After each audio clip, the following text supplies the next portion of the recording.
البته مادر برای هر یک شخص این عزیز است، عزیز فرشته است، شخصی است که دائم در فکر سالمی فرزند، درباره پیشروی فرزند، عموما دعاگوی فرزندها می باشد مادر. در حقیقت وصف مادر اگر ما روز ساعتها که هر سخن گوییم یعنی سخنها آخر ندارد و یگانه شخصی که برای مثال ساق و سلامت بودن فرزند دائم دعاگو میباشد این مادر است.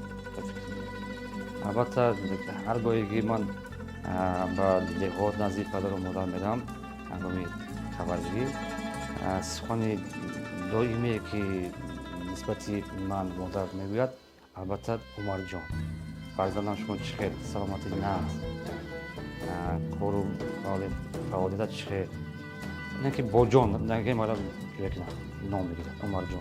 البته دعا میده، دعای نیک به ما میده که بچه‌ام پیش از همه سلامت باشی، عمری دراز بینی، در کار و خیات پیشروی ها باشد. البته همین دعای مادر دائم برای ما یک کمکی، یک روحی الهامی تازه میبخشد. البته من دائم همه ساله پیش از عید مادرم تبریک میکنم.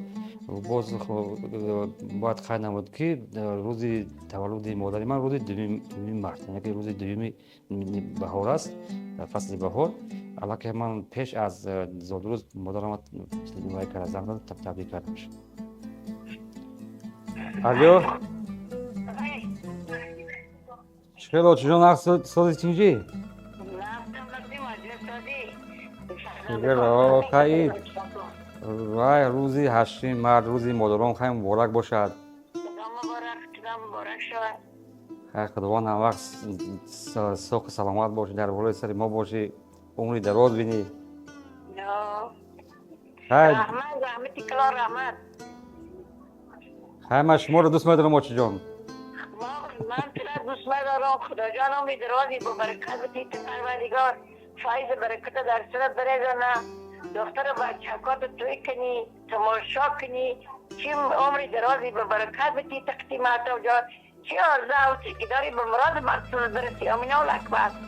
رحمت کنم موچی جان. مرد که سلامت باشی مرد شو. باز هم نگهبان شو پروردگار همین کاریگر وقت خدا نگهبان شو عمری درازی با برکت بتی. آمین الاکبر. الله اکبر. مرد موچی جان رحمت کنم مرد شو. سلام رحمتی کلا خدا جان عمری درازی. مرد.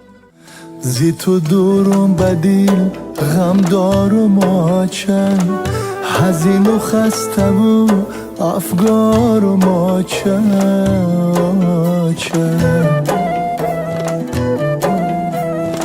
زی تو دورم بدیل غم دارم آچن، حزین و خسته و افگارم آچن.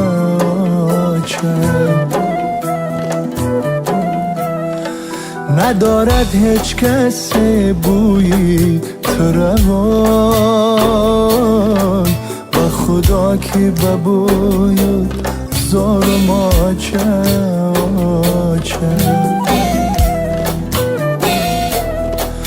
ندارد هیچ کس بویی تو روان. راستی گپ نمی کدام وقتی نباشد دل حالت وقتی ما فرزندا وقتی نزد مادر میرویم همه وقت چهره مادر کشوده است، همه وقت، یعنی که دائم در زبان خنده است، با چهره کشوده، یعنی با ما صحبت میکند، یعنی که همه وقت با زبان شیرین، با دعای نیک دائم با ما صحبت می‌کنند. تمام سخنان مادر البته سخنان نیک است. ما هم چطوری که مادر به ما دعا می‌دهد، سخنان نیک قطعی ما به ما دعا مونی دراز می‌گوید. ما نیز به فرزندان همون سخنان نیکی که مادر داریم ما به فرزندان خود می‌گوییم. ما доим ҳамин фарзандо орзу мекунем ки дар мисли хоб рӯзҳои хурсандии мо албатта модарамон дар бораи сармон бошад ва доим орзу мекунем ки ҳангоми оиладор кардани фарзандоямон модарамон албатта ҳам модар ҳам падарамон дар ҳамун тӯи маракаҳомон иштирок кунанд. Ин орзуи ягонаи беҳтарин ягонаи мо аст. Албатта мо ба тамошобинон ҳамин чиро гуфтанӣ ҳастам ки доимо бояд модари худро эҳтиром кунанд, ҳурмату эҳтиром кунанд. ҳама вақт аз аҳволи модар бояд бохабар бошанд. Яъне ҳар қуввате ки доранд нисбати модар тамоми шароитҳоро бояд кунанд, яъне муҳайё кунанд, то ин ки модар ки имрӯз дар як синни лозимӣ аллакай расидааст, бояд ҳамин вай кунад, ҳамин чӣ мегӯянд шаҳди мисол ҳамин вай маҳсули дасти фарзанди худро бояд чашад. Бинобар ҳамин чашидани ҳамон маҳсули даст ин аст ки бояд мо фарзандон чикор кунем, тамоми шароитҳоро барои модари худ ва падари худ чикор кунем, муҳайё кунем.